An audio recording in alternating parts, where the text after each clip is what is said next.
All right, Shabbat Shalom, Shabbat Shalom, happy Shabbat, everybody. Got some time today, and we're going to start the first of a two-part.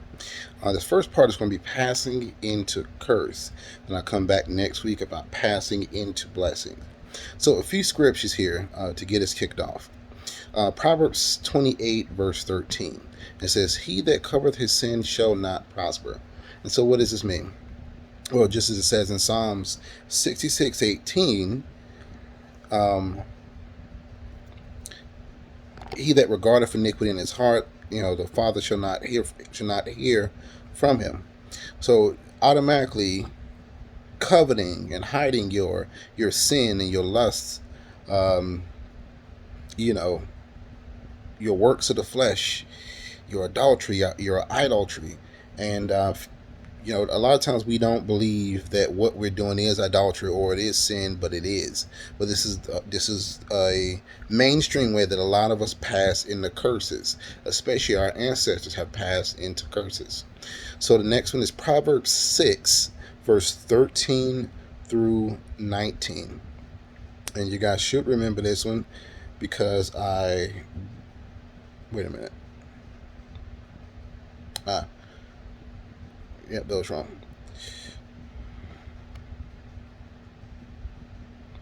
So I'm going to start at 13, even though it's really 16 through 19. So Proverbs 6, verse 13 through 19, it says, "He winketh with his eyes, he speaketh with his feet, he teacheth with his fingers. Frowardness is in his heart. He deviseth mischief continually. He soweth discord."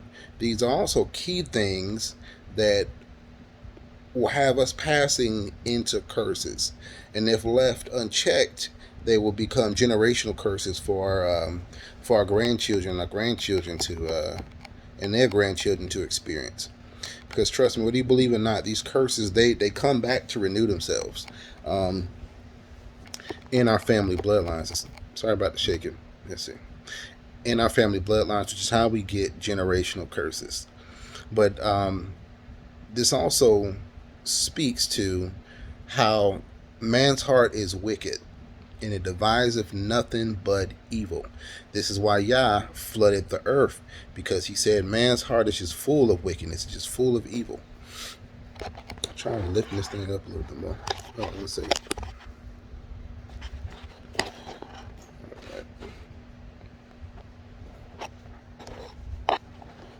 Okay. All right. So we're going to continue on down here. Give me a second. Just tab it back on. Okay, verse 15. "Therefore shall his calamity come suddenly." Right, this is reward for this curse. "Suddenly shall he be broken without remedy." So that means that you don't have a cure for this, because this is what you've done. Right? So the deceit that you devised in your heart continually, the frowardness that was in your heart, the mischief that you continually sowed, the recompense for that is to be continually broken, continually chastised without remedy.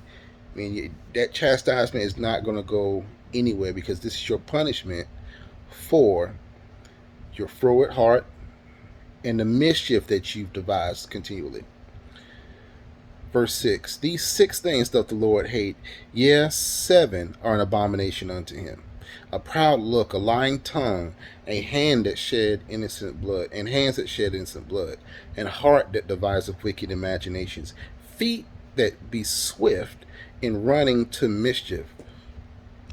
So that means all y'all that like running into some trouble, running into some mess. Oh yeah, girl, let's go cuss her out. God don't like that. A proud look, a lying tongue, and hands that shed innocent blood, a false witness that speaketh lies, and he that soweth discord among brethren. "My son, keep thy father's commandment, and forsake not the law of thy mother." I know y'all heard that one.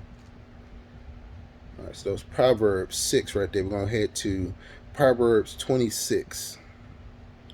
See how we're looking. Looking pretty good on time.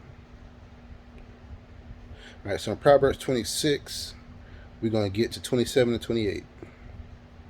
And it reads, whose hatred is covered by deceit, his wickedness shall be shewed before the whole congregation. So that means your wickedness is going to be shown before everybody. Everybody's going to see your wickedness.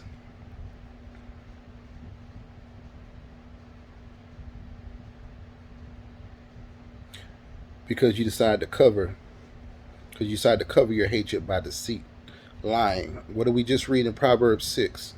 About how God hates a lying tongue and a heart that what deviseth evil. So 27 and 28.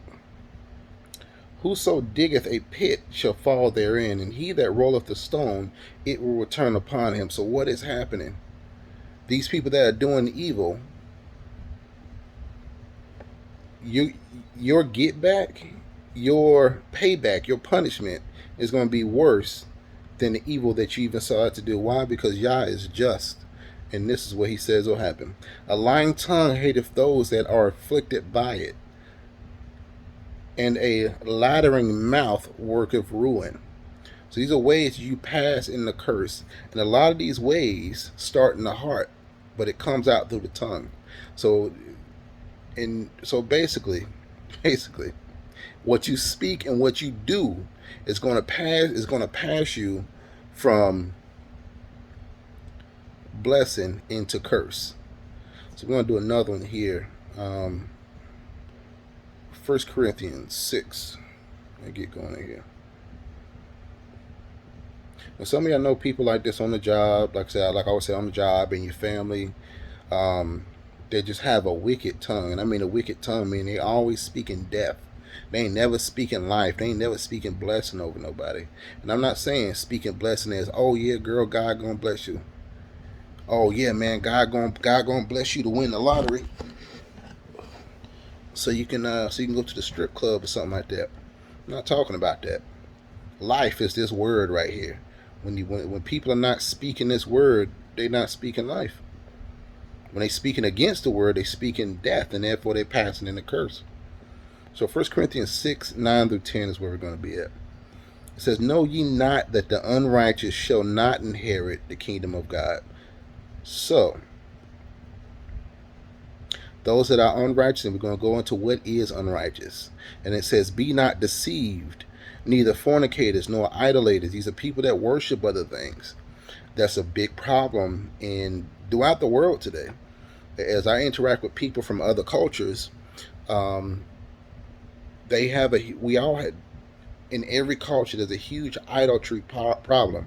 With you, whether you're worshiping a sports team, whether you're worshiping a porn star, whether you're worshiping, I don't know, an elephant or a cow or a chicken or a deity or a goddess, what you're putting over God in worshiping, especially if you're making cuttings onto your body, which we know is against the word, to do that, tattoos and stuff, to these things,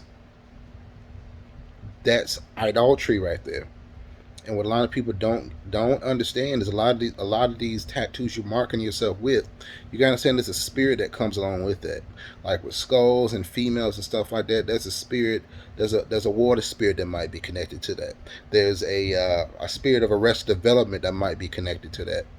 But because these are things that us as people would idolize, we'll put these markings onto our bodies, which is one of the things that we're told not to do, like in Deuteronomy, because it's what the heathen does.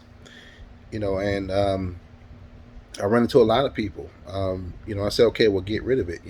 Get rid of the tattoo, because that is an admonishment to a spirit, to a demonic spirit, and it has nothing to do with God, because God didn't tell you to get it.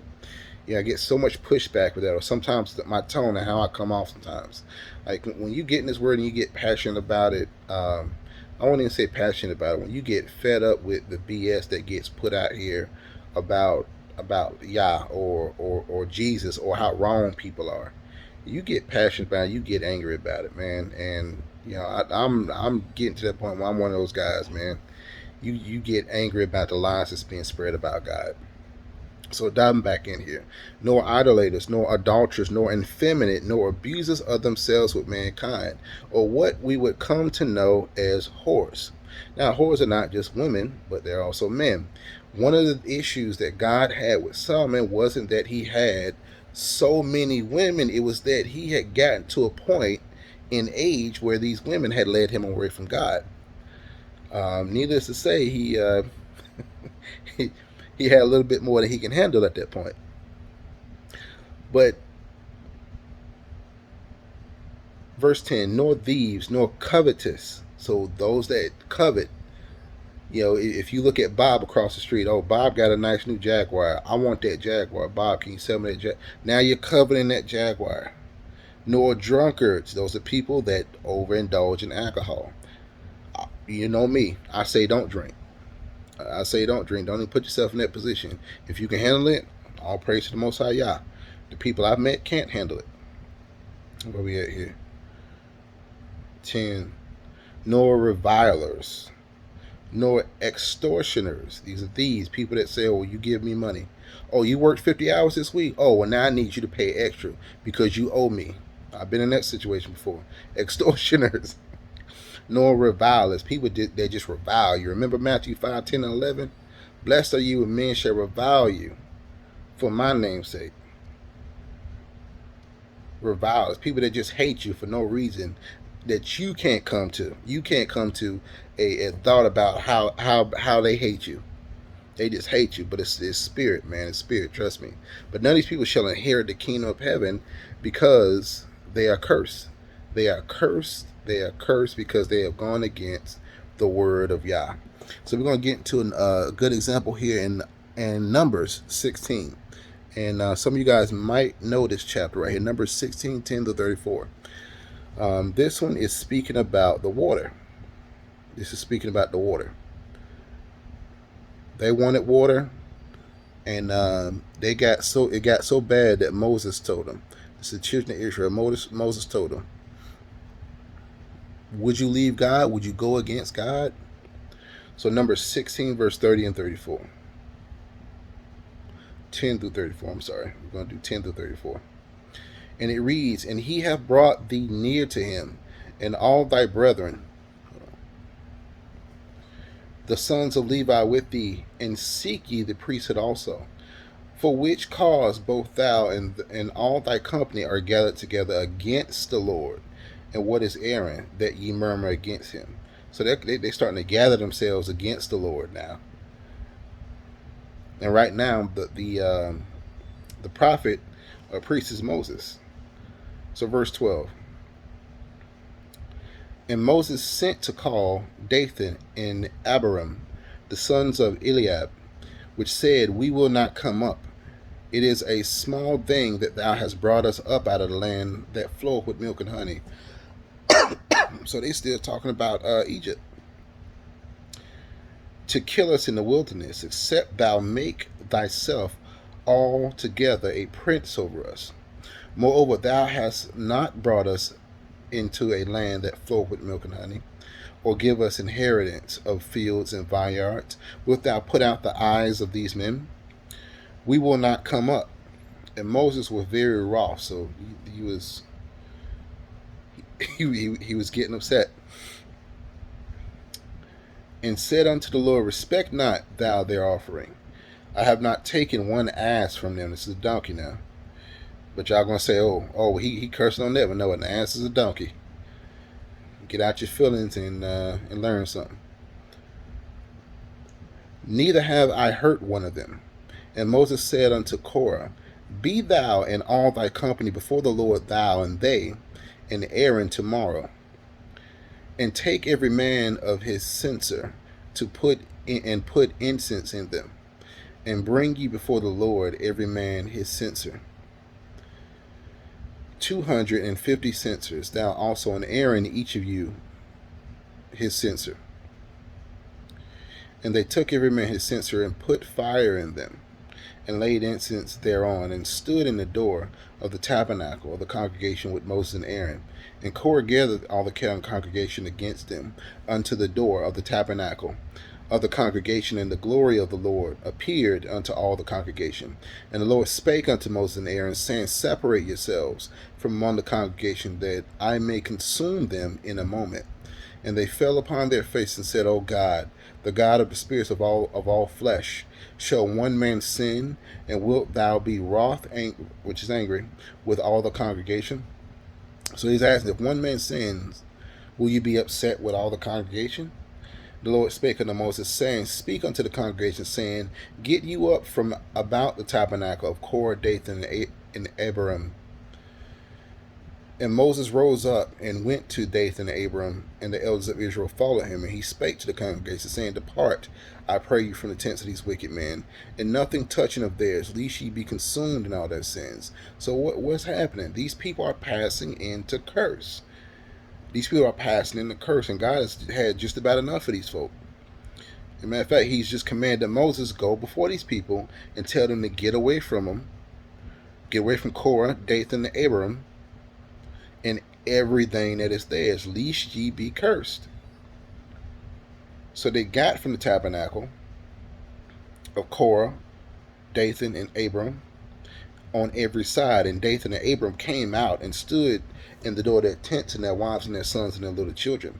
And Moses said, Hereby, where ye shall know that the Lord hath sent me to do all these works, for I have not done them of mine own mind. Sounds familiar, right? Remember what Jesus said, these are not works that I do, but I do what I see the Father. I do what I see my Father doing. I do what I see the Father doing. So surely, just as Moses is saying, for I have not done them of my own mind. Verse 29. If these men die the common death of all men, or if they be visited after the visitation of all men, then the Lord hath not sent me. But if the Lord make a new thing, and the earth opened her mouth and swallowed them up with all that appertain, meaning all their belongings, and they go down quickly into the pit, then ye shall understand that these men have provoked the Lord. Verse 21, and it came to pass, as he had made an end of speaking all these words, so as soon as he got done talking, this is why God said, get away from him. God opened up the ground, and he swallowed up their belongings, them, their wives, their children, their tents, the false tabernacles that they made, that they erected to themselves, but they thought that it was going to be unto God. Yeah, God doesn't play. But these people we see right here, from this verse right here, number 16, these people pass what? In the curses. They passed in the curse through their disobedience, and they wanted to make themselves over God. God doesn't play. These people had to find out the hard way, and y'all gonna find out the hard way too.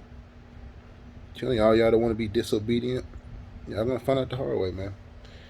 So the next one we're going to get to is the curse of Amalek. This one starts in Exodus 17, verse 8 through 16. And it reads, And then Amalek and fought with Israel in Rephidim.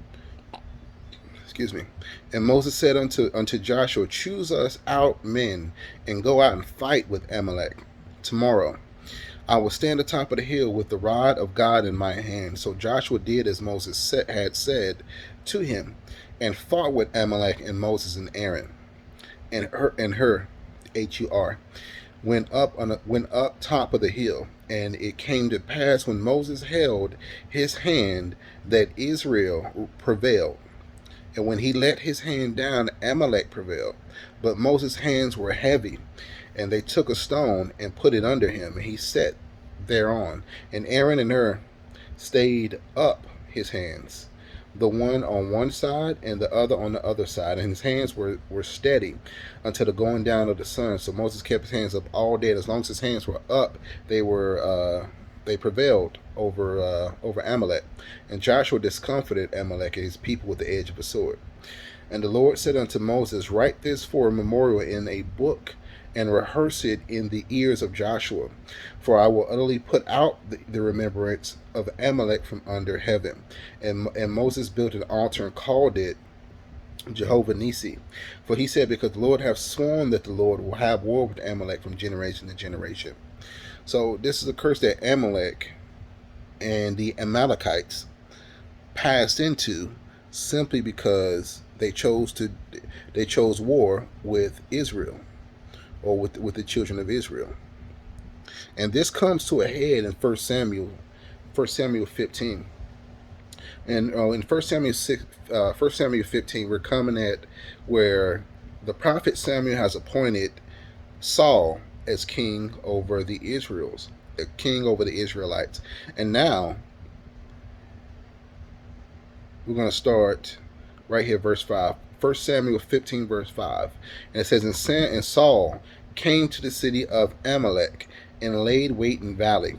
And Saul said unto the Kenites, Go, depart, get you down from among the Amalekites, lest I destroy you with them. And ye shewed kindness to all the children of Israel, when they came up out of the land of Egypt. So the Kenites departed from among the Amalekites, and Saul smote the Amalekites from Havilah until thou comest to Shur, that is over against Egypt.